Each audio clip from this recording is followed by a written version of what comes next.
Hey, what's up, people? Welcome back to the Over in 8 Minutes podcast. This week, I'm joined by pro boxer, the man with 17 wins to his name, 7 knockouts, light welterweight division, 10 plus years as a pro boxer now. I'm joined by Joe Hughes. How are you, good sir? Not too bad. Thanks for having me on. Mate, it's a pleasure. It's a pleasure. Before we get started, we're just going to get through all the good bits, the TLC. This week, guys, once again, the podcast partner is Wild Haggis Company. Incredible protein, BCAAs, fat burning pills, all the good stuff. Go there, and if you use code OVERIN80, that's OVERIN80 at checkout, that gets you 10% off your entire order. They also have training wear, exclusive women's range, everything you ever want is right there. So get there and get yourself sorted. Boom, now we're done with that. Joe, how's life? What's new? Yeah, not too bad, thanks. Not too bad. Busy. I've got 3 kids at home. And I was just saying before we started, one of them's just started school a couple of weeks ago, so it's pretty hectic trying to run around after them all the time, and then trying to train and everything like that as well. Yeah, it's a bit flat out at the moment. You wish you were back in the boxing ring now. Yeah, that's like calm. I chilled out. Know what I'm doing there. Yeah, it's a bit more predictable. I know, now you're trying to take photos of a 5-year-old that just wants to go and make friends with everybody. Yeah, exactly. But yeah, get the old, first day photo and all that. I'm not interested in the slightest, but no. What can you do, eh? Try to get the photo and he's already got like jam and butter from his toast down his jumper, and you're like, great. Yeah, exactly.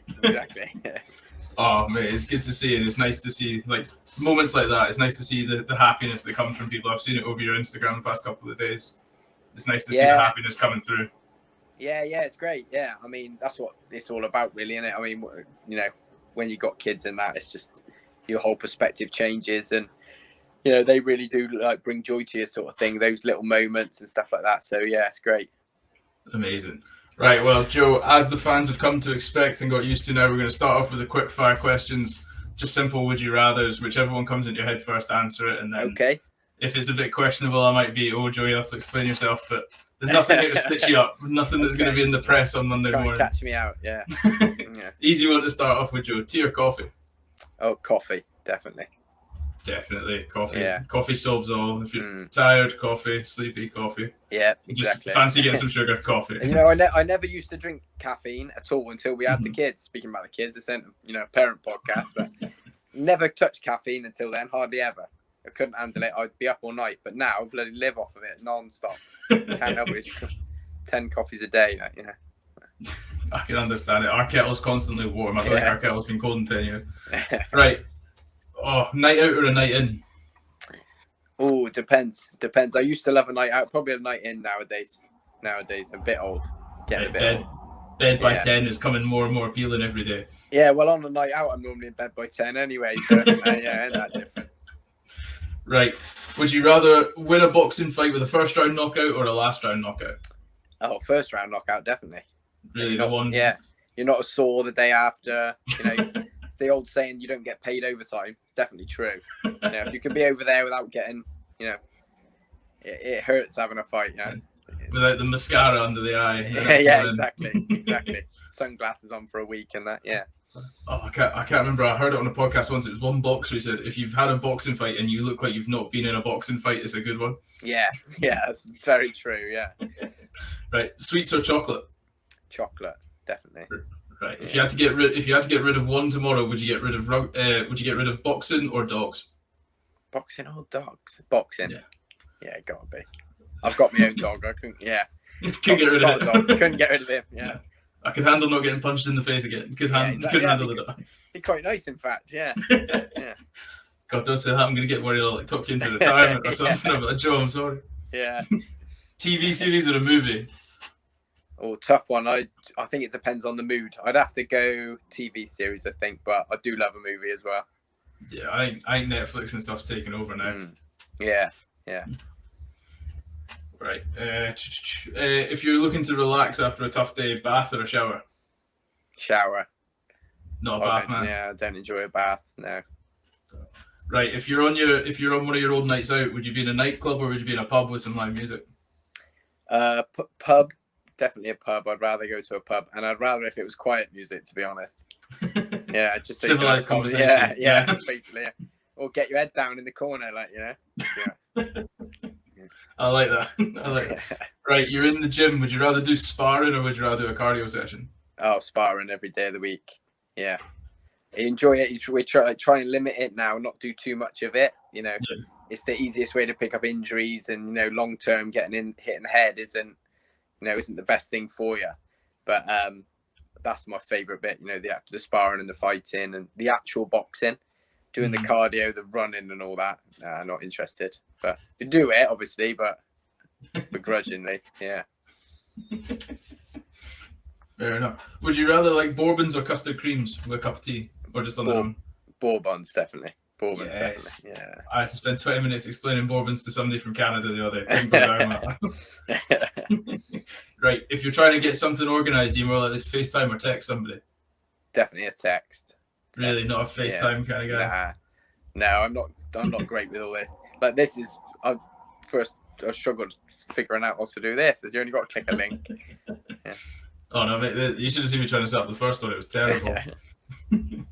Right, sweet or salted popcorn? Sweet. Really? Yeah. Good.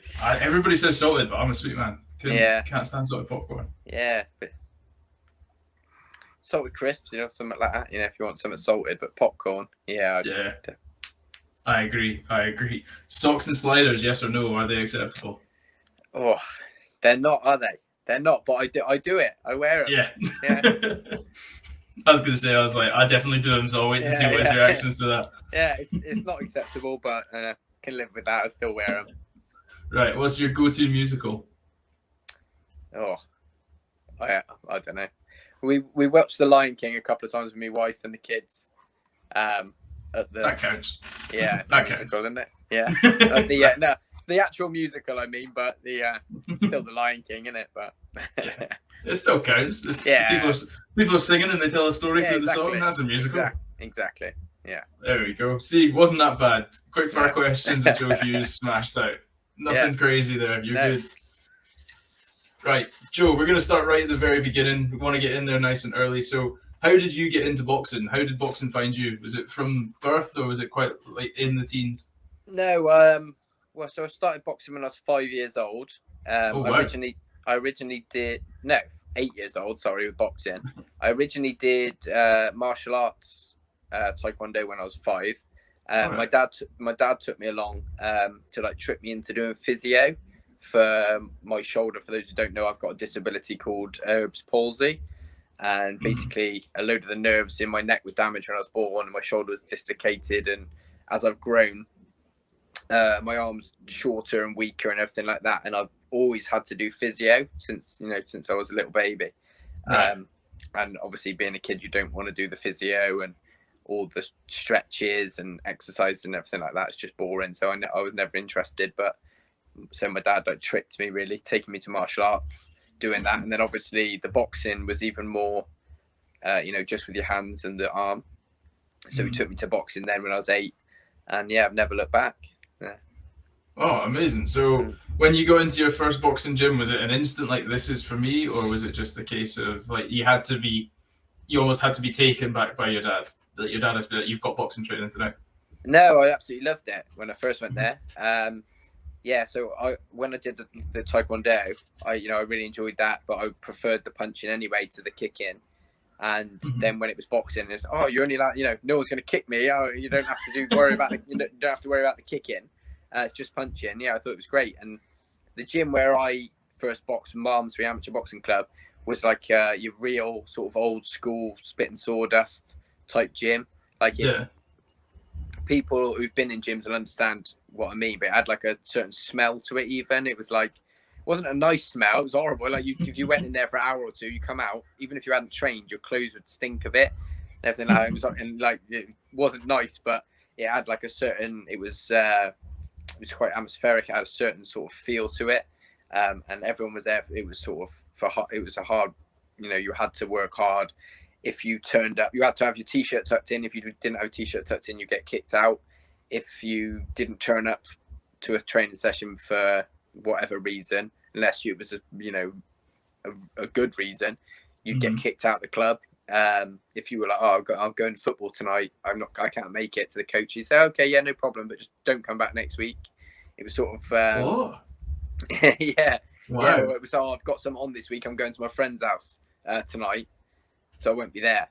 It was like, okay, well, yeah, that's fine, but don't bother coming back. It was, it was that sort of place, and I actually thought it was really good being like that, to be honest, because it was like you're there and you're doing it, taking it seriously. And my old coach Tony Stannard, his viewpoint was where he was giving up his time and effort and everything like that for free, putting his time into you.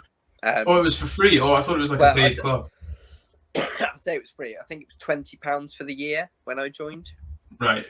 So so basically free. Free. Yeah, basically. And it was like, so if you're there, great, come along and train hard and everything like that. But if you're not willing to put it in, then why would he want to waste his time? Which is understandable, I think. But I was gonna say, I suppose that's how you breed champions, isn't it? Yeah, exactly. If you're not interested in doing it, boxing is not really the sport you want to be doing if you don't want to do it. Yeah. If you know what I mean. Well, that's a great question. I've actually got a note here written down, which I'm going to move up to the next question. So, the discipline and the mindset of the combat sport world gives you, did that become almost drilled into you as quickly as you found the love of boxing with your coaches and the mentality of that? Yeah. Can you just describe the discipline and mentality things like boxing give you? Because boxing's quite universally known for being a sport to almost straighten people out. Yeah, I mean, it was for me, but I was raised like that at home anyway, really, in terms of the respect and discipline and training hard, working hard and everything like that was sort of some of my parents instilled in me anyway. We're back in there, a bit of technical difficulty, but Joe's back now. So, Joe, we're just about halfway through talking through the discipline and the mindset instilled from you when you were younger, and you said it came through at home? Yeah, it was part of really how I was raised. Especially my dad was sort of, it wasn't like overly strict or anything, but it was a case of, if you want to do something, then you've got to work hard doing it and, don't mess around doing it. If you wanted to do the boxing, take it seriously and, put your F into it. Otherwise, don't bother. And I think boxing in general is like that. A lot of boxing clubs, they're happy to have anyone in there as long as you're willing to, learn, work hard, listen to what you're told by the coaches. So you learn what you need to learn. And like the gym I went to in Malmesbury, like I said before, you get kicked out if you weren't doing certain things, which would seem like small things, but in like the overall picture, it's quite like big parts for your life, if you know what I mean. Mm-hmm. Yeah, no, that makes a lot of sense. I like that. Yeah, because like I was saying just before there, the way that people sort of interpret boxing from the outside, or like myself personally, is I notice like a lot of people when they're trying to train people to make changes in their lives, they'll take them to like a boxing regime, and it'll be that you'll have the bags, you'll have the discipline involved. So I've always wondered how that comes across from people in the boxing world, and then how that discipline changes, and then if it's as true as it's made out from the others. But it seems like it really does get instilled in you guys from such a young age. Yeah, I think so. I think a lot of it's like I say. I mean, I had a lot of it at home anyway, but a lot of times the coaches are instrumental in that sort of thing. Excuse me. It's all right. And sort of strict. A lot of coaches become sort of father figures as well to a lot of fighters and things like that. And where I boxed, if you got in trouble, outside of the gym or at school and that, you get in trouble for it at the gym. So if you were fighting outside of the gym, you'd get kicked out, or you'd get punished or stuff like that. If you were misbehaving at school, even, and they, the boxing coach was always like trying to speak to your teachers about it, and trying to figure a way to figure it out. So. Well, that's really great. Speaking on that there about the fighting outside, I've noticed every time I've come into contact with people that do a combat sport or they do some sort of martial art, or they, even if they just practice, I don't know what the version of karate that there is where it's almost it's like shadow karate and they all stand in rows. But there was that, but then there's like that real sort of calmness and not a sense of can't be bothered, but they're just, it's even hard to describe it because I wouldn't class yourself as thinking you're above it when somebody always tries it on. But I imagine you get a few people that always, they always do the cringy, put them up, and try that, and you just, and then so how does that come about? Because do you get a lot of people that come in the gym that think they are a pro boxer before they're not, and then they quickly find themselves out? Or yeah, quite often you get people in who come in and sort of think a bit more of themselves in terms of, you know, being able to fight or what than the reality is. And I think a lot of people are that, especially like you say, getting in a fight outside of the gym or outside of the ring is just a case of, I don't know, misplaced confidence perhaps in themselves. And when the people who really know how to fight, you sort of, one, you don't have anything to prove to anybody. And two, you sort of think to yourself, well, you know, that could actually end up quite bad, you know, and not even just for yourself. If you hurt someone seriously, you could spend the rest of your life in prison, couldn't you? You know, so it's sort of, I think, as well as just the discipline, and you feel don't feel the need to want to do that. Like if I want to have a fight with someone, I can have a fight with someone in the boxing gym in a controlled sort of thing, not get in trouble for it with the law. But yeah, I think just the attitude of it, like we spoke about before, is more of it. You say a lot of people are fighters. A lot of people who know how to fight don't do it, you know, unless it was a real reason to do it. You sort of think, well, why? Yeah, it's pointless, really. That's exactly. So I know a few from professional wrestling background how they actually, because they've done other trainings of legitimate combat sport to sort of increase their, I don't know, convincingness of throwing a punch. But they all say the same thing as well. Of people challenge you to a fight, and the first thing comes through in your head going, well, there's no benefit in it for me, so what's really the point? Yeah, if you had a genuine reason that you needed to, you know, to defend yourself or something, then yeah, of course. But if you don't, then, you know, it is just a waste of time, really. Yeah, unless you want to pay me, like I get paid to fight, so you know, and what's the purse, you know? So that would be probably the most hard man response to somebody challenging to a fight, going, are you gonna pay me enough money to fight you? Yeah, how much you got in your wallet? Like, you know. You see, if I challenged somebody to fight and they said that to me, I'd walk out of the room. I'd be like, I've lost. What's the point? Yeah. Yeah. This guy's confident that he's willing to bet money on himself in a fight. Yeah, exactly. Yeah, it's the first round KO without throwing a punch, isn't it? I don't know if that counts as technical or if that counts as legit. Either way, Sam Matthews is now 0-1. So, you said the parents took you in, and then your dad took you in when you were young as a response to the Earls Palsy. Did you always know you wanted to go pro? Like, when was the first indications that you could make it as a pro boxer? I don't know, to be honest. It was sort of, I did like think as a kid, oh, that'd be an amazing thing to do, but I don't really recall it being much of a reality until I was probably like 14, something like that. You say that like that's old. That's still really yeah, really young. But I mean, for a boxer, for especially, I mean, you obviously get, you know, anomalies, like, but most boxers who are successful have been boxing since they were little kids. But I was never really. I'm the opposite of a natural, if you know what I mean. Everything that I've been able to do and achieve has been through, you know, working hard and just trying all the time and failing and trying again. So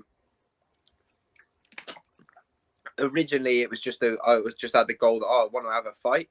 I want to have a proper legitimate match, because you had to be 11 to have a proper competitive amateur fight. So obviously instead of starting when I was 8, and then I can't wait to have a fight. That'd be amazing. And I think my dad, and you know, well, he never said it, but I could imagine the people around me thinking, oh yeah, well, you probably won't be able to with your Erbs Palsy. That, you know, it wouldn't really be safe. You just get beat up.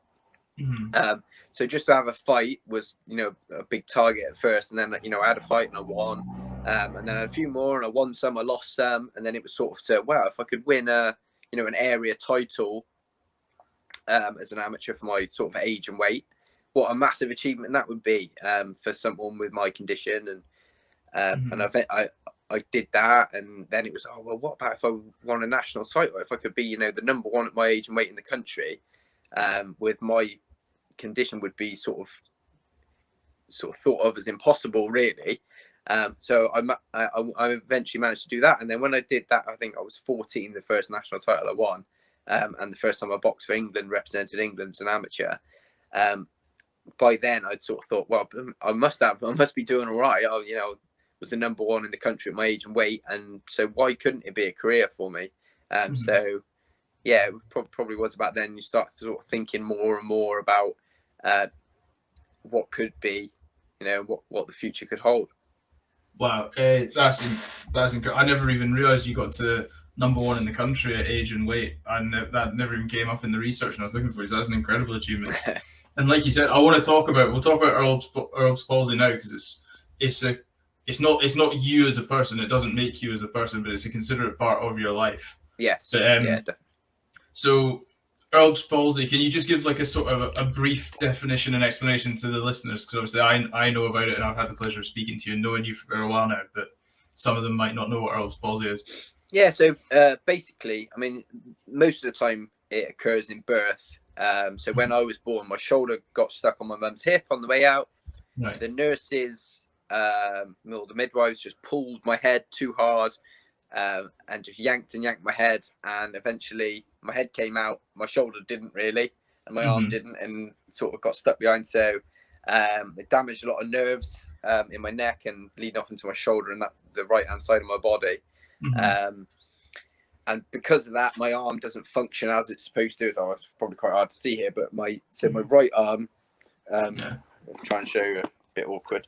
Yeah. My right arm is like, it's about some biceps of it. Yeah. That's all I'm doing. That's all I know is the bicep. I just get bicep envy. I'm just like, I've just got bicep envy. Well, that was the real reason I was trying to show you. Just a quick flash the guns. But it was so. But my right arm is about 3 inches shorter than my left. It's considerably smaller in terms of muscle mass, range of motion. I can't put my hand behind my back. I can't sort of put my hand flat to, take change at a shot. Right, okay. It's my fingers don't coordinate properly. I should have been right-handed, apparently the doctor said, but I write everything with my left. So because of that, I ended up having like a form of dyslexia through it. Because I can't even hold a pen in my right hand. My fingers won't really let me. So it basically just affects this side of my body, the upper half of my body. I mean, so there are some people that have it, going further down their body. I'm quite lucky in terms of the recovery I've been able to have from it, and I think a lot of that's due to the physio I did and my dad tricking me into doing work, working it and stuff like that. But there are people with Erbs Palsy, a lot worse examples than me, and there are people with better examples than me as well. But yes, you do hear of people with it as well. They call brachial plexus injury, because that's the area of nerves it is. So you might have people who say have a motorbike accident and sever the nerves in the crash or something like that, and they develop it as well. But majority of the time, it's from being born, and it's 100% preventable as well. Is the sad thing about it, really. And there's a charity in the UK called Erbs Palsy Group, and they're absolutely brilliant, trying to not only support people like me growing up who had it and as an adult as well, but they're trying to educate midwives and everything like that, and just people in general, raise awareness about it so that it happens less. Because it's literally, they could have done a certain technique with me when I was being born, and I would have been born completely fine, which is frustrating. But it is what it is. And if raising awareness of it and all the work the charity does and things like that can help less people be born with it, then it's, all good, isn't it? Exactly. And then, well, I suppose a non-conventional silver lining is the work you're doing now, as well as speaking out for it. And it's quite similar in the way, James Sutcliffe in our group at the Blokes Chat as well, with his dystonia. If it hadn't happened to him, there wouldn't have been nearly as much work done with the great work people like you guys do. So it is incredible, Yeah, definitely. And the stuff James does is unbelievable. I mean, I would have never heard of it if it wasn't for him. So yeah. Especially as I didn't realize how, because like the similar thing with yours, and I think is very telling, is it's not, although like you say your arm is 3 inches shorter than your other, it's not such an aware, you're not really aware of it walking past you down the street. Like, I mean, you walk down the street, they wouldn't think they might notice the fingers, like you say, your fingers might curl a bit more and the arm doesn't straighten out quite as much, but they wouldn't look at you and think there is a disability going on there. No, I mean, and 9 times out of 10 people will say to me, "Oh, I never knew you had something wrong." I don't know. I've never noticed it, or things like that. People watching me box can tell a bit more because if they think, well, you're only throwing the one hand or whatever. Yeah. But even then, when I've got my shirt off, and people still don't really notice it. Whereas me, I look in the mirror and I think, bloody, I'm completely unsymmetrical. Completely unsymmetrical, and I think it's really, really obvious how I look. But I guess that's just insecurities or whatever. But it's quite funny. People don't know about it because, like you say, it's harder to notice sometimes for some people. But I guess that's a good thing in a way. I don't know if it's a good thing or a bad thing, but yeah, it surprises me because I'm sort of quite conscious about it. I think about like t-shirts I wear and stuff. On my left arm, it'll be up to my shoulder, and the other one it'll be below my elbow. And if I wear a jacket and stuff like that, it'll slip off, or a vest will slip off my shoulder. Like a suit, something like that. Yeah, exactly. And like suits, perfect examples of suit. The cuff on my left arm will fit perfectly. The one on my right will be like you can't even see my hand. So it's like, what do you frustrating. You have to roll, like roll one sleeve up, and it's like, why have you got one sleeve rolled out? You've got to turn over on one sleeve and not the other, and stuff like that. And which I know that's all minor things, really, but it does become a bit frustrating. It's important to you though. It's not a minor thing to you. I just in the grand scheme of things, your sleeve on your jumper ain't a big deal, but you can't help but feel conscious about it sometimes, and that's the silly thing as well. I know people don't notice. Well, people tell me they don't notice anyway, but it's still frustrating. Yeah, I suppose it's like not to belittle your Erbs Palsy in any way or make light of a situation, but I suppose it's quite similar. When people first start going to the gym, and you feel like, or you go for like a gym rep, and you think everybody here is watching me, and in actual fact, nobody cares that you're in the gym. Yeah, exactly. Yeah, no, it's that. A lot of people say that to me with boxing. You say, come along, come and join the gym. Come in. It's embarrassing. I'm going to be doing stuff and I'm going to look silly doing it. You think you're not at all. It's ridiculous. Everyone's there because they want to. I've never seen anyone take the mick out of someone's in the gym, in a boxing gym. But yeah, it's the same thing as that, I guess. But I say that to other people, and I say, don't be silly. No one's going to think nothing of that. But then when it's yourself, and you feel that way about someone, it's like people say that to me. Don't be silly. No one cares. But you can't help it, can you? So yeah, it plays. It's the difficult thing of the human psyche, isn't it? Exactly. Yeah. You touched on it, Nick. So your Earls Palsy, you said it affects your boxing style. Like how so? So is it just the case of you're just very much more dominant with the left? Yeah. So basically, most of the scoring shots and everything like that I throw would be off of my left hand.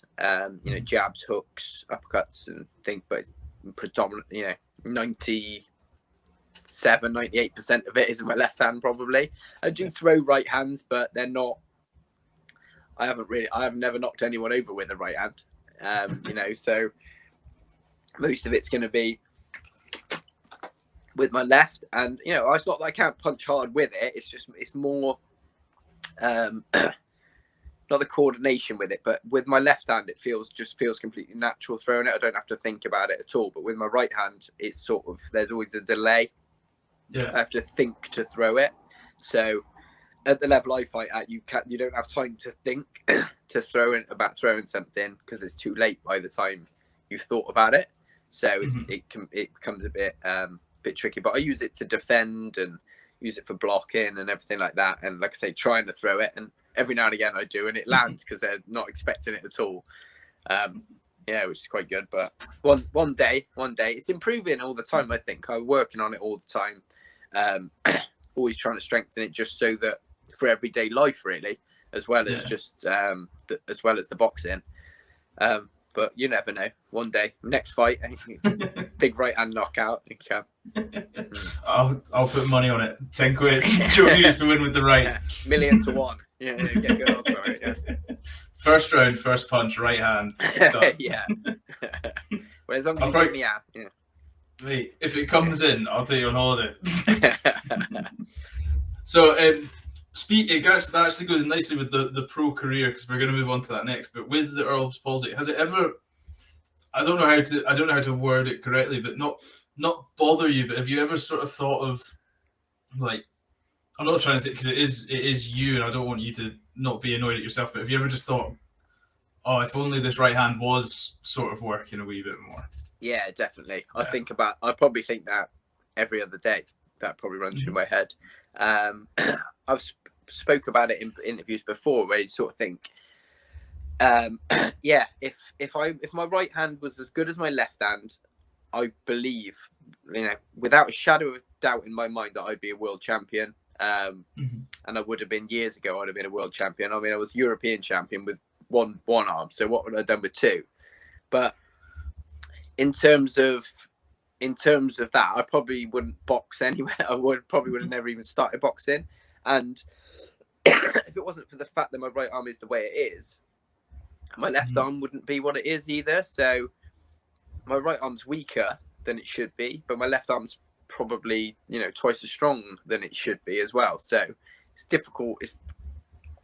It's a frustrating thing, because like you say, I think about it. I think, oh yeah, well, could have done this. What could have happened? But the reality of it is, and that's what I try and tell myself to sort of keep myself sane, is that I probably wouldn't be a boxer. I'd probably be working in an office or something like that, or working on a building site like most of the people I grew up with. So just that's how I console myself about it. Yeah.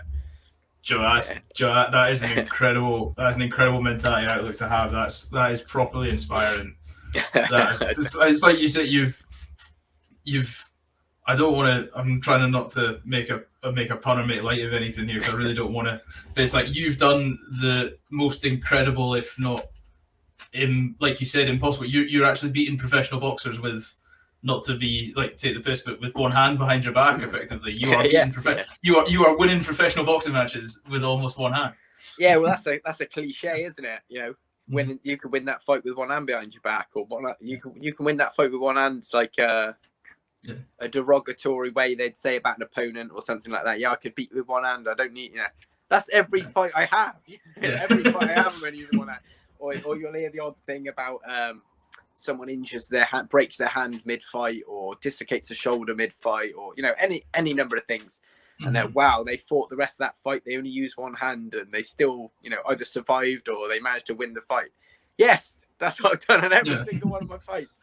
But it's from the beginning going into it, But it's just, it's just funny, isn't it? But Joe, mate, you are an incredible human being. You are a truly incredible human being. I don't know about that, but get to know me a bit better, you won't think that. But yeah, I appreciate the kind words. I've known you for almost a year now. We don't get to chat that often, but I've known you for almost a year now. My opinion hasn't changed yet. Yeah, maybe because you're too quiet in the group chat. We need to get you. Yeah. We'll just get you next time. Next time there's a big boxing match on, we'll get you to for the AJ fight on Saturday. Yeah. We'll just get you to do a little live commentary in the WhatsApp chat. Okay. Do a round by round review. Okay, we'll give it a go. Yeah. Joe Hughes. I'll call you out because I'll put it in the chat, and then you'll have people like Tom and you'll have the Toms in circle will be after you. Yeah, I do quite often get a text off Tom when there's a big fight on. Ask him for it. That's Tom trying to win some pennies, yeah. Yeah. Oh, I normally get it wrong with those sort of things anyway. So. Hey, make him do his own research. Everybody's better to do their. I suppose he is doing research. To be fair, there's not many better. Yeah, can't knock him for that. Yeah, I might have to start doing it.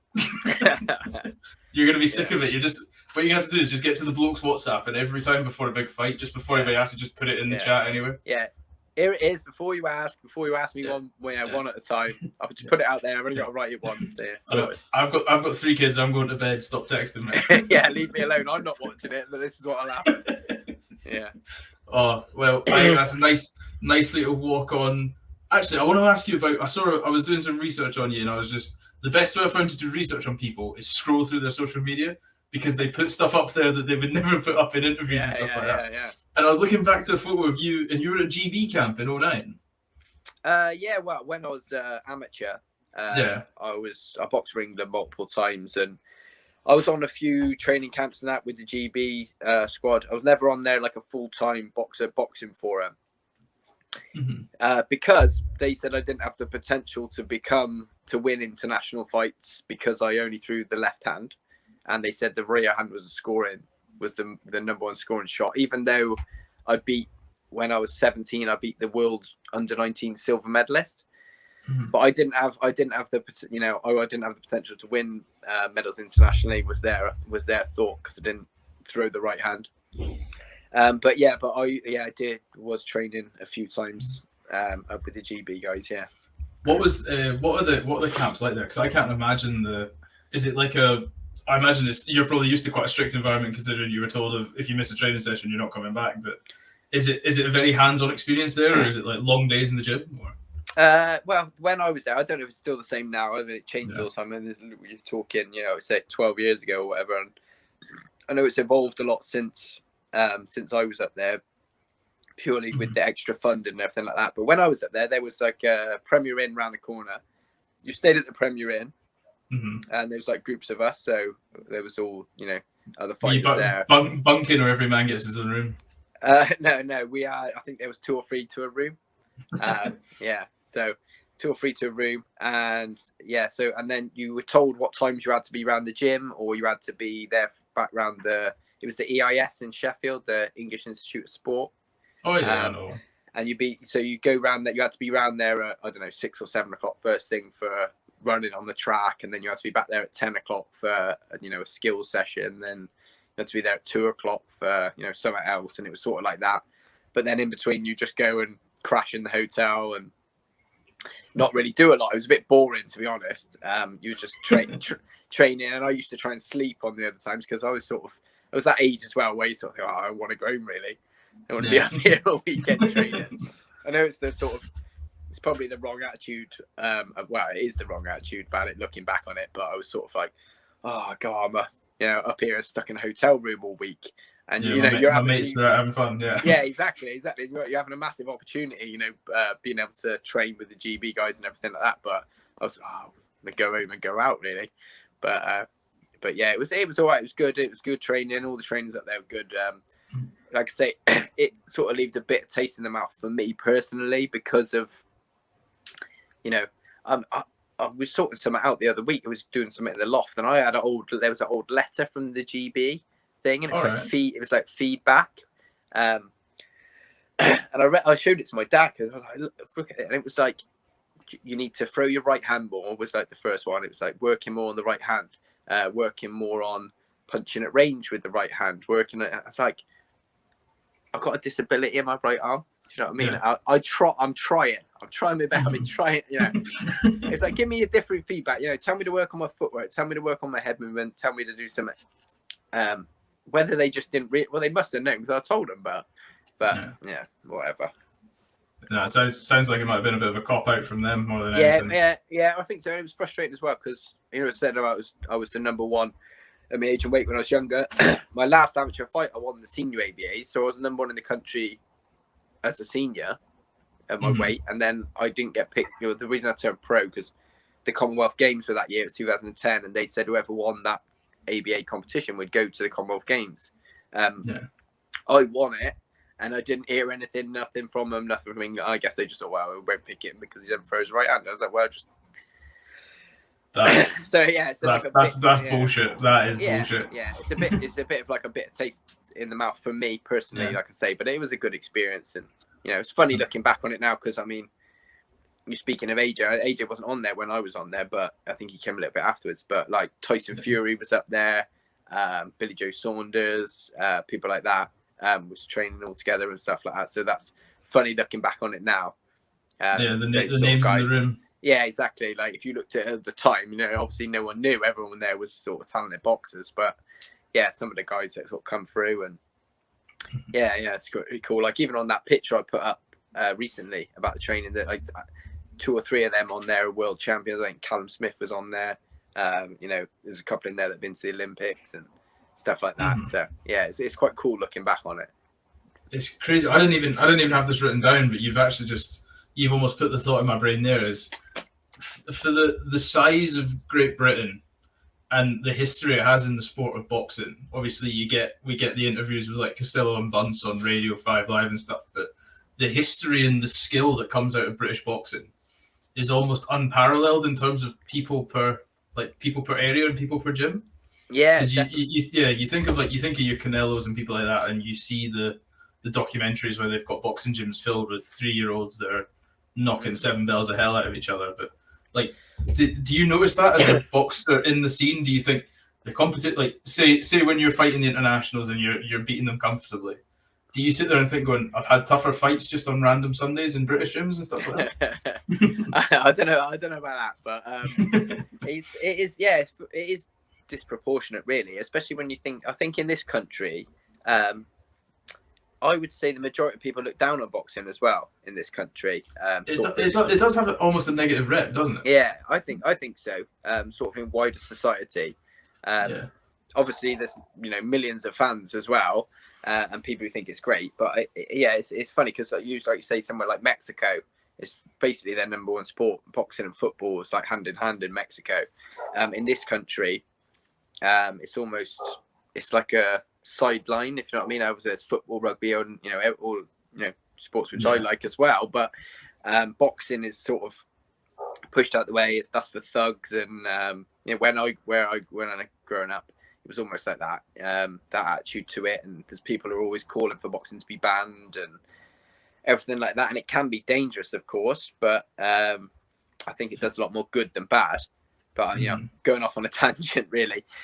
But in this country, it does seem like that, even because I think even though it is looked at that it can be looked at that way, and we've only really started getting funding, like Olympic type funding, since Audley Harrison.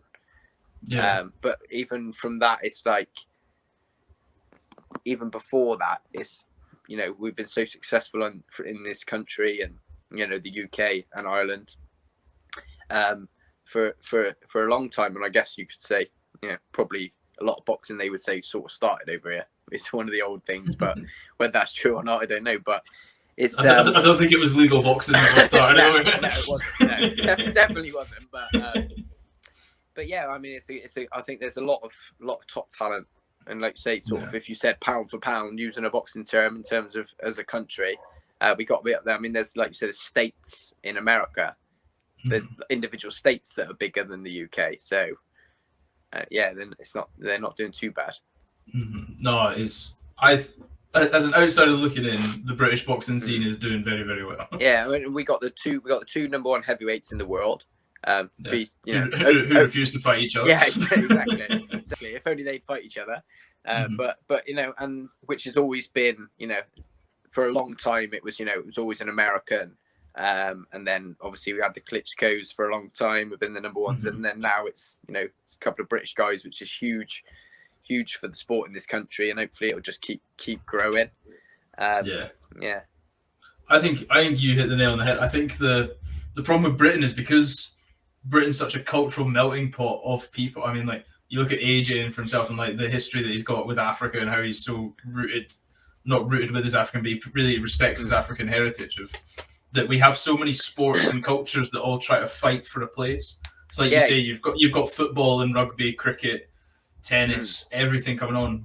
Yeah. And then I think like boxing almost only gets the elite review because it's all not only the things we have time for. I think that's because you're only seeing the elite of everything. Like when you think of football, you only see the big games, you only see that. So I don't know whether maybe we just need to give more published. Yeah, possibly. Like you say with AJ's background and everything like that, we was talking about the two heavyweights. You obviously got Fury for the traveling community, and like boxing's huge with them, and it's like you say, it's just all around. But doesn't really get spoken about, or it's always been like a working class sport as well, I think, and I think that's part of the reason as well why you don't see that much of it. I know that sounds silly because there is so many sports like that nowadays that do get the big publicity, but I do think that's the thing. I think, like I said about it being looked down on in the past, it being able to become a bigger sport just with things like this happening, and if that fight did happen, it'd be huge, and you just get more boxing in the mainstream, and spoken about more, and then we'd get even more success then. Even though that'd be difficult, but. No, I completely agree. I think you summed it up nicely. If people consider it a sport for thugs until they get to the top, and then it's such a high prize thing. Yeah. And it's like you almost need to kind of filter it down so you get just a bit much more. And then, I think like you said, that's the perception, but it seems like it's a perception from quite a lot of society. I obviously speak to people about it when people ask about boxing. People think that, but then at the same time, like you said at the beginning, most fighters or people from combat sports are the most respectful people you can meet. I think sometimes in the media, the way they play up, not in the media, but like press conferences and the way fighters try to sell fights doesn't help, because it gives that idea across. People always kicking off each other and slinging insults at each other, when in reality, you watch the end of the fight, everyone hugs each other, and you're best mates with half the people you fight after you fought them, and you have you earn that respect for each other. But I mean, people think you're just two people going in there and swinging at each other and trying to knock each other out, and there's no skill behind it. It's just barbaric, and it's chess with fists. Boxing is chess with fists. Yeah, well, they call it the sweet science, don't they? It's a lot more behind it than just getting in there and who's the toughest and who can punch the hardest, and that's it. That obviously is part of it, but it's not all of it. Exactly. Well, I couldn't agree more. As not an elite boxing fan, but a person that has an unbridled respect for people that are willing to, like you say, get punched in the face, and I know you've got to go in the ring with somebody that tells the difference between him getting paid and him not getting paid is punching you in the face, and you're willing to stand there, is a very brave move on my behalf. So. Right, I want to touch nicely on your pro career, because we've just finished with the GV stuff that was kind of your last hurrah in the amateur world, which I think is quite nice. So, what people don't know, like you said, you beat every fight you've ever won. You did it with one hand behind your back, and you got your first belt, and it was the Masters Light Welterweight. And then you proceeded to go on a 4-fight win streak, but you also happened to collect a title every time you won that fight. So how was that feeling? That was definitely a purple patch. You'd be getting a team of the week if you were playing football there. Yeah, well, it was good. I think a lot of those fights as well, I was the underdog going into them, as I always have been, really. So that was nice.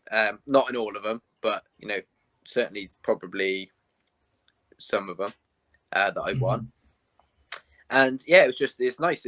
But I think the problem, like looking back on it, it's sort of like nicer looking back on it, because at the time, you always look at everything as a stepping stone, and you sort of don't really appreciate it. I remember winning that first title, and it was the International Masters silver title, which it was called. Which doesn't mean like a great deal or anything, but I remember like looking before, thinking, oh, I'll be so happy when I win that. I'll be chuffed to bits, And one bigger title as an amateur, but I was like, if I can win a belt as a pro, that'd be great. And as soon as I won it, I was almost like, oh, what's next? I didn't even really enjoy it. Yeah. And it was the same with all of them, really. I then won. Can't really remember the order, to be honest. I punched too many times. But I won the. Do you want me to read out the order for you? I'll try. I think it was the Southern area, then the IBA International, then the English. Correct. And I defended the English. Correct. All 4 back to back. Yeah, but it was almost like, what's next? Oh, I want to win the British. I want to win this. I want to, everything like that. You don't really enjoy it at the time, or I didn't. And, looking back on it, I should have really. But really, that's really interesting. So because I always have this, because one of the sports I'm more familiar with is horse racing, and I know that horse racing is you have a horse ready for, just so people understand, a Grand National. And what they'll do is they'll put them in races up to the Grand National to get them the qualifications and to almost like easy fights.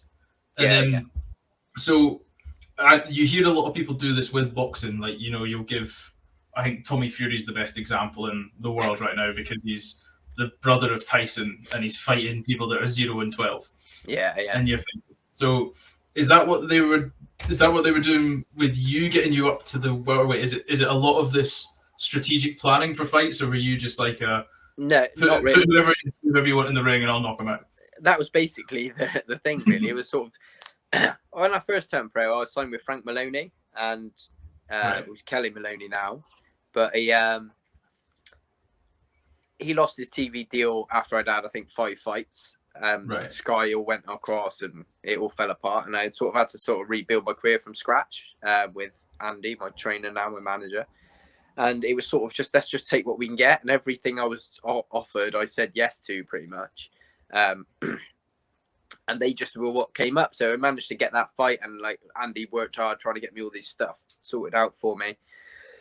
And when they came up, I was yes, go for it. And it wasn't like I said, I always wanted to win more, but it was sort of like what comes up, and you know, you're just getting the opportunity with, if you've got a big promoter. So say if I was signed with Eddie Earn from, well, which was the idea originally with Maloney, he was a big promoter at the time. I think before I turned pro, he just won the European Promoter of the Year award.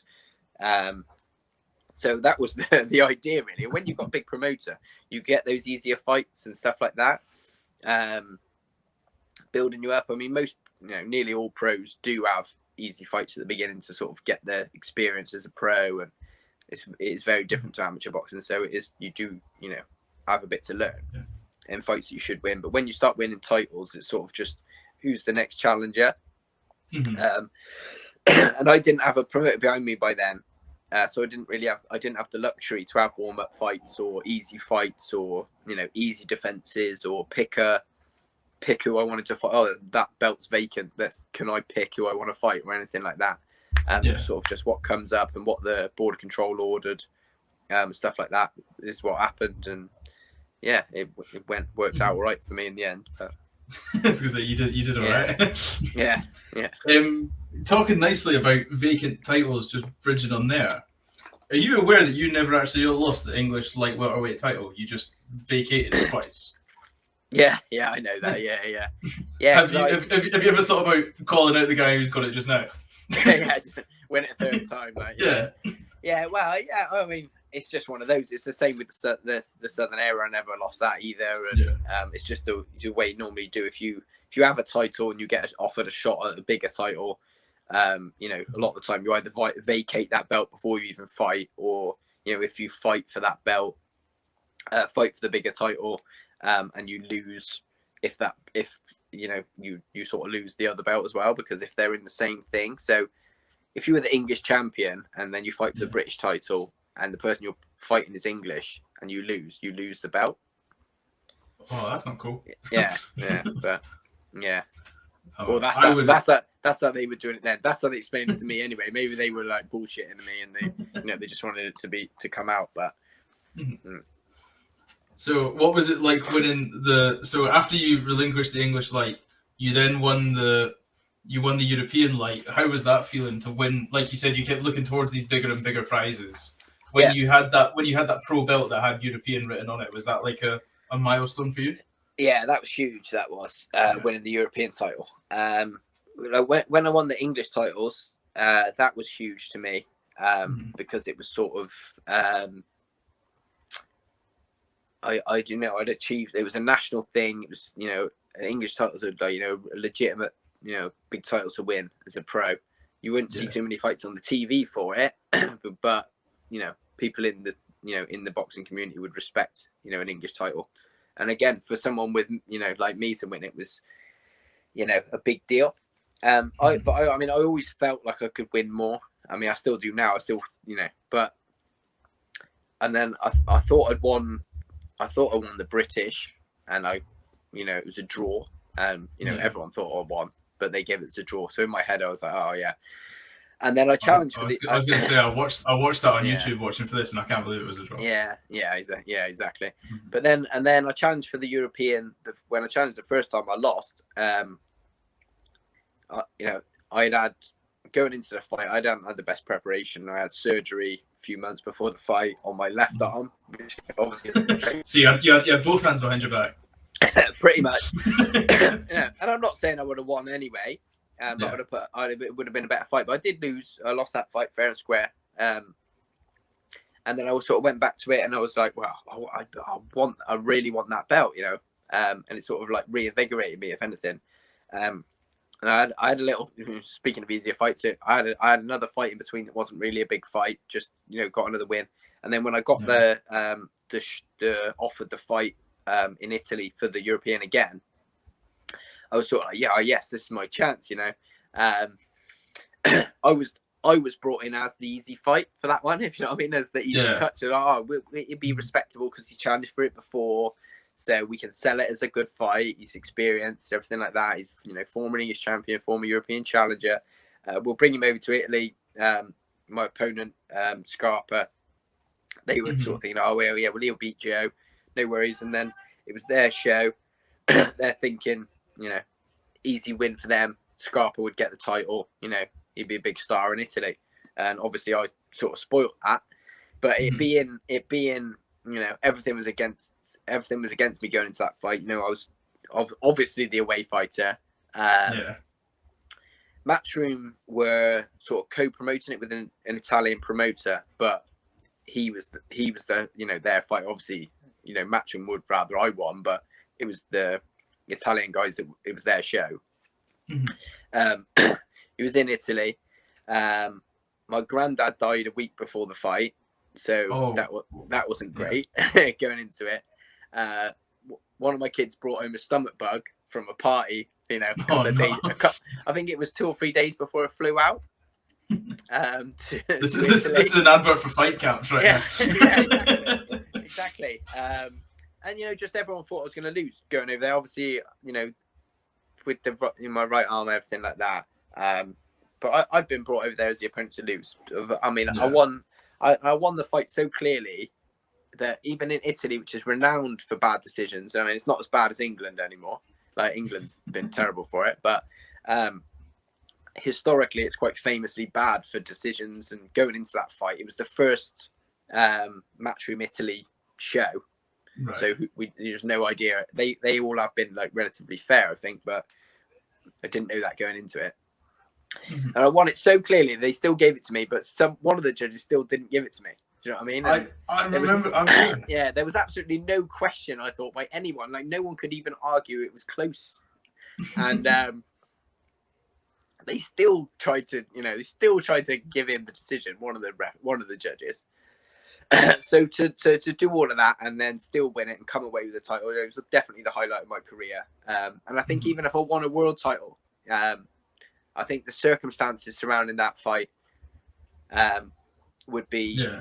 And I said about that leading up to it. My wife had a baby 5 weeks before the fight as well, so it was like he was screaming all night. He wasn't well. He's all right now, but he wasn't well when he was a baby. Only he had something on his stomach and stuff like that. So he was screaming all the time. I hardly slept for a month before the fight. You must have been dying to get into that ring, like we said at the very start with the school, dying to get in the ring. Send me to Italy, I can have a night's sleep. It was sort of thing. Can't I go there a week early? But it was like all of that, culmination of everything. My second son being born. My granddad died. I was ill leading up to the fight. Everything like that. It was just to actually win it was like. I can't describe it. Can't describe the feeling. I had, and I had loads of people go over there with me as well. Loads of my friends flew over. I've forgotten someone else as well. My mum, she's got MS. All right. She was in Mexico at the time when I fought, having this treatment. Like it's called a stem cell replacement therapy. Basically, I think. Basically, they give her fire a load of chemotherapy into her, basically destroy her immune system. Well, they took bone marrow blood out first, grew some stem cells from her. And anyway, people die having it, it's sometimes done. It's not like a huge mortality rate, but it does happen when they have this treatment. It's a bit of a risk. So my mum was in Mexico having this treatment while I was in Italy. When the fight was, she was, it was just like, it's like my head was going to explode. That week. You don't have to do stuff by half, do you? Yeah, and I forget, like, talking to you about it now, there's so much stuff that I forget about, and I'm forgetting about it, and there's probably more. But it was almost like a strange.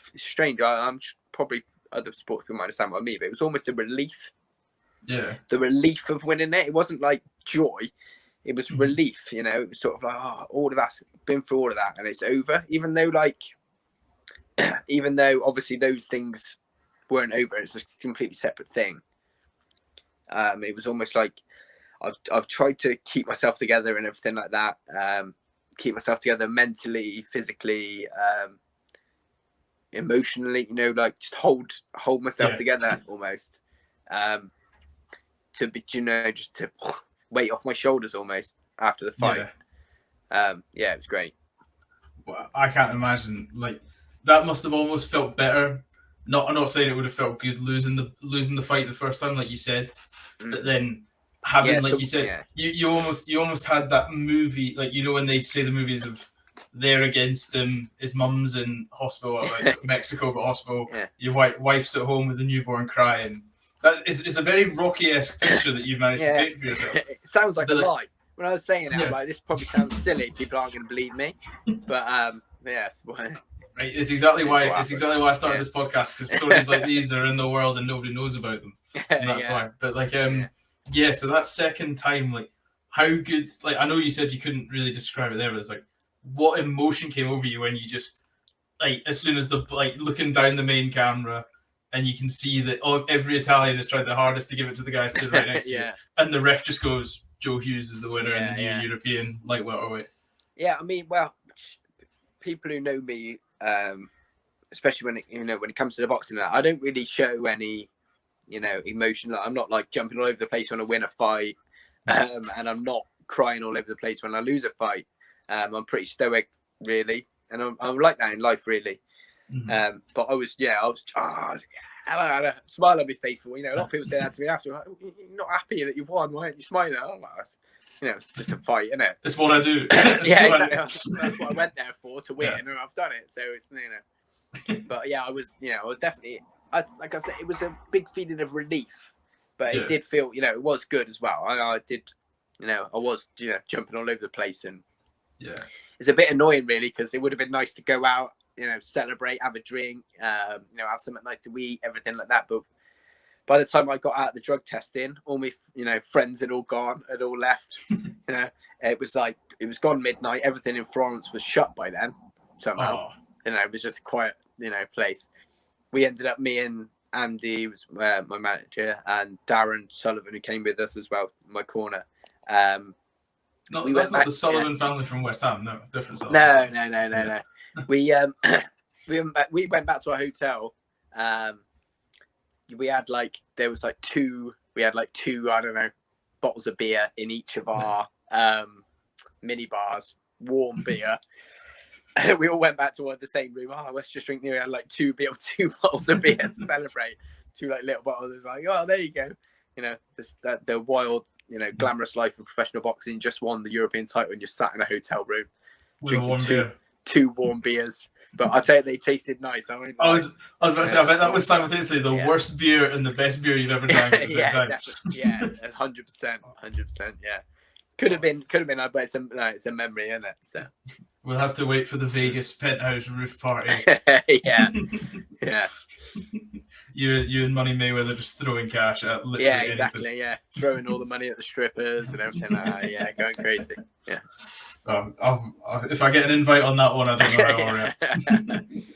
Well, I want to talk about so when you, before, not specifically the Italian fight, but when you're in the fight and the lights go down and your walkout music hits, how do emotions rack on that? Because like a lot of people compare boxing to the modern day gladiator, and it's like it's the oldest form of competition between two humans. Of one of us is going to be flat on our back and the other one's going to win, theoretically.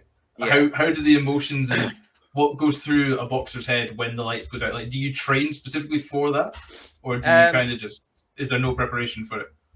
I think some people do. Yeah. I think normally people who struggle more with, you know, the nerves and everything like that. Yeah. And being able to handle all of that, rehearse stuff, or, you know, do visualization and stuff like that to try and prepare themselves. Me personally, no, I don't. I know there's other people that have been doing it their whole life and they still get, you know, they're still, you know, do it different ways. Everyone has different ways of doing it. But me personally, I'm sort of like, I just try and be relaxed, and I always have to. I've never been one to be jumping all over the place, getting angry and things like that. I think I had like 1 or 2 amateur fights where I tried to like rile myself up and be aggressive about it all and that. And I was like the worst I fought. You know, I tried too hard and get caught with silly shots. Because I know a lot of fighters do that. They like really like rile themselves up, fire themselves up before a fight to try and, you know, get aggressive and everything like that. But I try and be as calm and relaxed as I can, and even walk out and say, I always think to myself, like, this is strange. You know, like walking out.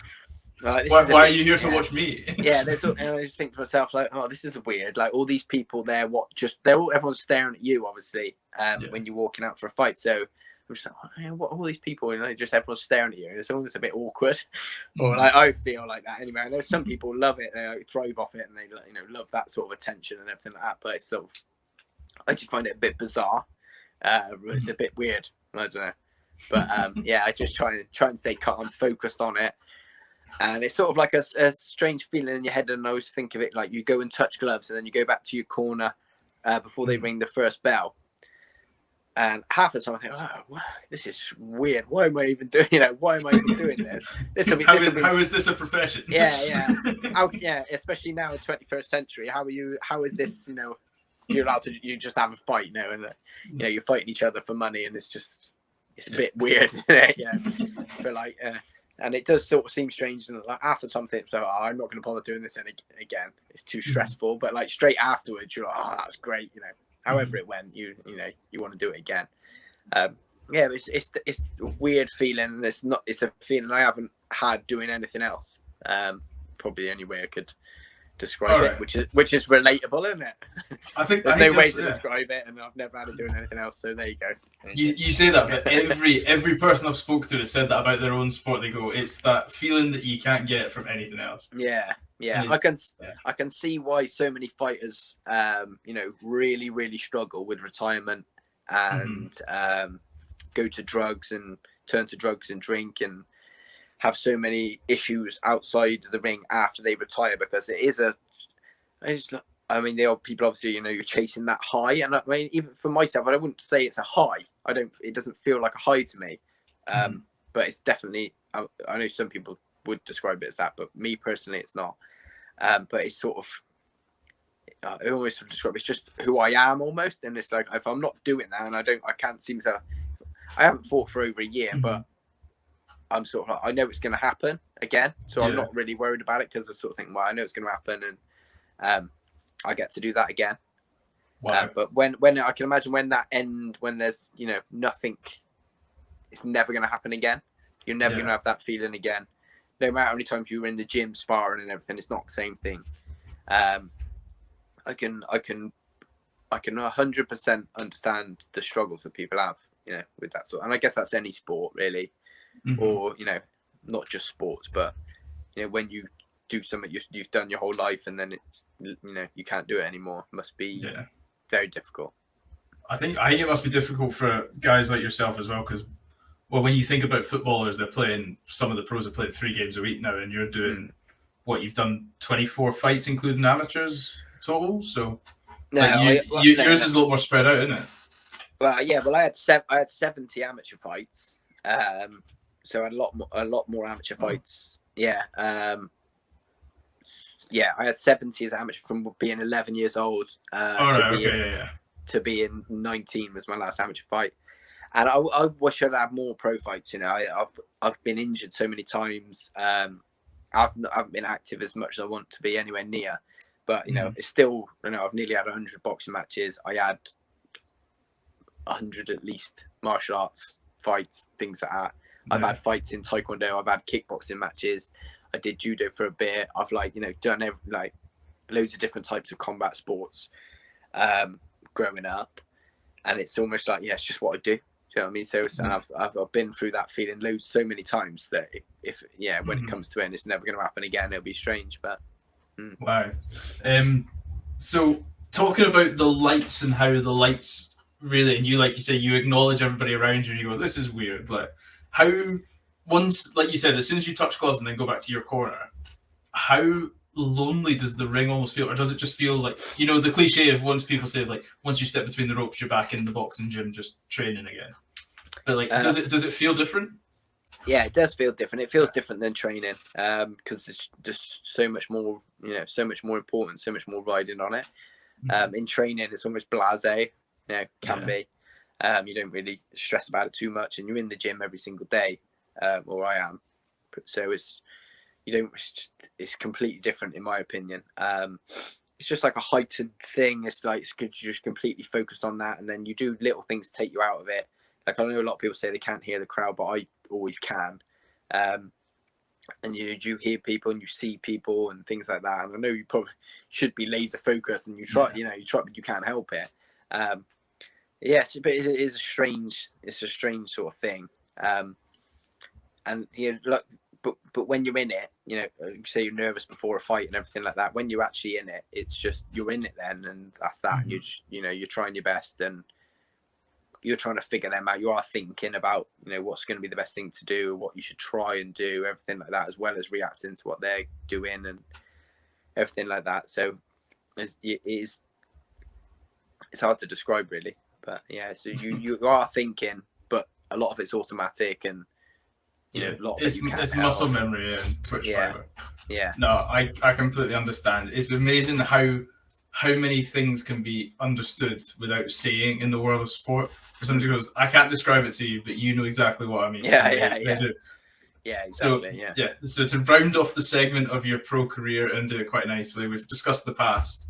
What's the future hold for Joe Hughes? When's the next fight? Obviously, don't give anything away that's going to get you in trouble, but tell us what you can and what's the plan. Honestly, I don't know. I honestly don't know. I'm trying to get something lined up if I can. My manager's trying to get something lined up. I'm in a bit of an awkward position at the moment because I haven't got any titles or anything like that at the moment, but everyone knows I'm still a hard fight. So it's difficult. I think I'm going to probably end up having to take fights that I don't really want to take, or I don't think are going to move me anywhere, or, you know, aren't for the money I feel like I should be being paid at this point in my career. But I think it's going to be a case of I'm going to have to do something like that just to get back in the ring and get a few wins under my belt, and then get back to where I want to be, which is, you know, fighting back at that level, you know, European level. And I still hold dreams of wanting to be a world champion. I think everything I've achieved so far is, you know, I could be happy if I didn't box again in terms of what I have achieved. But I just want to keep doing it until my body literally says no. I mean, I do feel old sometimes, in terms of, like, I've had so many injuries and things like that, and the wear and tear on my body. But I want to keep doing it, basically. And I feel I've got a lot more to give to the sport. I feel because I haven't had that many fights for how long I've been boxing. I've been pro 11 years, and I should have had 50 fights, but I haven't for whatever reason. And that's, you know, lessens the wear and tear and everything like that. So I feel like I've still got, you know, a good few years left in me, and we'll just who knows. Your guess is as good as mine, really. Basically, the old cliche of line them up and then you'll knock them down. Well, exactly. You just see what happens. See what happens. Mate, I can't wait. And for the thing about you saying you've got dreams of being the world champion, you've got the mentality. Somebody just needs to give you the belt, as far as I'm concerned. Yeah, well, I say to give it. You might have to take it off someday. But if only that was easy. Yeah. But I mean, to be honest, even if I could just get the chance to fight for a world title, I think that'd be like a huge stepping stone. And just like with everything, you know, obviously the Erbs Palsy and everything like that. Yeah. You know, I shouldn't have been able to do it. I shouldn't. So it's, you know, if I could do it, would be something. Well, I'm not going to put words in your mouth, because obviously you're not going to say it, but it would also be that really great FU to that coach that said you're not good enough to compete in the amateurs as well. And I would say it for you. I would look down the camera lens and just go, mate, that one's for you there. Yeah, well, I mean, the thing is, I've already done that, if you know what I mean. So it's like you said, I was a European champion. Exactly. And I've had that so many doctors and sports, you know, like that. I mean, that coach doesn't even give me a second thought. I don't give it a second thought, really, unless bring up something like this. But it's like, when I was born, my parents were told I wouldn't be able to run in a straight line. I wouldn't be able to do a physical job. I wouldn't be able to do, you know, X, Y, Z. After I'd boxed for England the first time and won a national title, I remember seeing a specialist straight, within a couple of months after that, and they were like, "Yeah, you've done really well, fair play, but don't get your hopes up. There's no point. You're never going to be able to turn professional with your injury. You won't. Your arm won't hold up to it. You won't be no good. You won't be good enough." I'm always written off by the boxing sort of media and journalists and public, people I know, and look what I've done. So, yeah. Exactly. Mate, you've inspired me, and we've only been talking for an hour and 5. So you've inspired me. So God knows what you could do if people kept in touch with you. So now we've spoken about the serious stuff. We've got a really good chat, and I've really, really enjoyed it. So we're just going to end with a nice little bit of fun. I imagine you probably think this is fun. Joe, what's your opinion on YouTube boxing? What did you think when all this stuff started going on? Were you? Because I've seen a lot of arguments from people saying it's done boxing a favour of, as we discussed earlier, it's brought it into a more acceptable limelight of different people doing it. Yeah, is it people trying to play fun at something that people take quite seriously, or? It's difficult because go downstairs, mate. Sorry, kids. Mate, don't worry about it. Don't worry. It's quite difficult, really, because in some ways it's good for boxing. More people watching it and everything like that. But those people aren't going to then become boxing fans. If you know what I mean, they're fans of the people they're watching, which is fine. And I wouldn't knock anyone for doing it because why are they? They're making a lot of money doing it, but they can make money doing other things. So boxing isn't the easiest thing to choose to do. Yeah. But at the same time, it is a bit of a. People say to me like, you've been boxing all your life. They've only been doing it 2 minutes, and is that not frustrating for you? It's like, well, it is in a way, but at the same time, there's boxers out there who've been doing it their whole life, and they get more opportunities than you as well because they're more marketable or they've got the different people behind you, and that's more frustrating to me, really, because I'm like, yeah, we've done the same thing. I think it's a bit dangerous, especially that one with the last week or the week before with Evander Holyfield. Like, how on earth is that even allowed to happen? Oh, is that the one where he did Anderson Silva, the boxer? He fought Vitor Belfort for Evander Holyfield, and I know that isn't YouTube boxing, but it's the same bracket of things. Celebrity boxing, yeah. And it's Evander Holyfield is like one of the biggest legends of the sport ever. He's been through however many tough fights, taken so many punches to the head. He's fought in an era of he fought Mike Tyson twice and beat him. He's been through so many wars and then he's 58 and he's fighting again. And I know he wants to do it, so you can sort of say like, well, he's but you have to be protected from yourself sometimes. There's loads of stories of him already, forgetting things, and you're just watching him train. You can tell that he shouldn't be in the ring. And I think it's going to happen where someone's going to that's going to happen. Someone's going to die because let's be honest. There's an old saying: you don't play boxing. And what they're doing, a lot of it is playing boxing. I'm not saying Evander Holyfield himself is, but he shouldn't be allowed to be in there with someone. I know Belfort is, still retired from MMA, or where he's like 44, but 44 to 58. And let's be honest, that's a big disparity there. Yeah, and let's be honest, Vitor Belfort is, on every steroid under the sun, for which, for whatever. It's not proper boxing to what you want, I suppose, but it's like it's just not right, is it? It's just that you should be fight someone else that's the same age as you, that's doing the same, But it's a bit ridiculous, and like the Mayweather Logan Paul thing and all that. You can't knock them for doing it. It's don't buy it. Don't buy it. Don't talk about it on social media all the time. If you don't like it and you don't want it to be around, don't give it any credence. But I am talking about it. So I asked you, so that's fine. I asked. So when Logan Paul goes, Joe Hughes is chatting about me, I'll go, you got to ask. Sam made me talk about it. Yeah. If I get you a fight with Logan Paul, then we're sorted. Yeah, big time. Like I say, I don't blame them for it. They're making ridiculous money for what they're doing. I mean, that's what I'm trying to do. I'm trying to make money from boxing as well. It's no different to what they're doing. They've just got a bigger fan base than me. Fair play to them. But exactly. Well, Joe, as I've said, I've loved this chat. This has been inspiring. It's been eye-opening. It's just been, quite frankly, just impressive is what it is. and I've really enjoyed it. So now we're gonna end it. We're gonna end it with the three songs to get yourself ready for a night out with Cheesy Pop. What three songs would you go to? I thought you wanted 3 different types of cheese to eat on a night out. Would you? No, I'm only joking. That was a bad joke. That was a bad joke. Mate. My spelling and grammar is so bad that I may well have sent you that and I wouldn't have noticed. Brie. No, I got Edam, Brie, and Shoshet. Yeah, well, I would pick Bonnie Tyler, Total Eclipse of the Heart. What a great song. What a start. That isn't cheesy. That's just a good song. What else was it? I thought about this earlier. Billy Ocean, When the Going Gets Tough. Absolute banger. Yeah, you're smashing this. Proper song. And this next song, one of the best songs of all time, greatest songwriter, written by. I actually managed to get this to the #1 on the most played list in my local pub when I was about 18, and that's Miley Cyrus, "Party in the USA."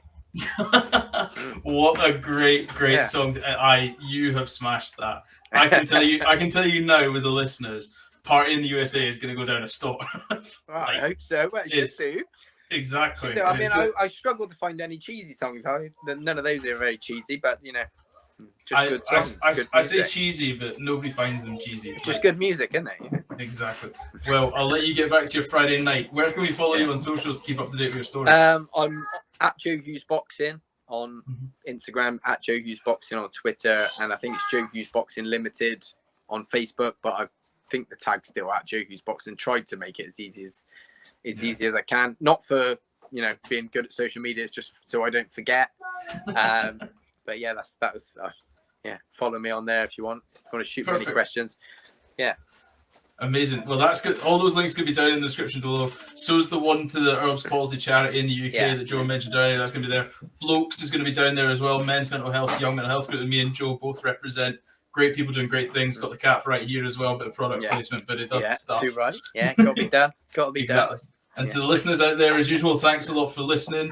If you're listening on Apple or Spotify, leave a like rating. Get yourself up to the 5-star. That helps us more than anything. Share, tell your friends, tell your mum, tell your dog.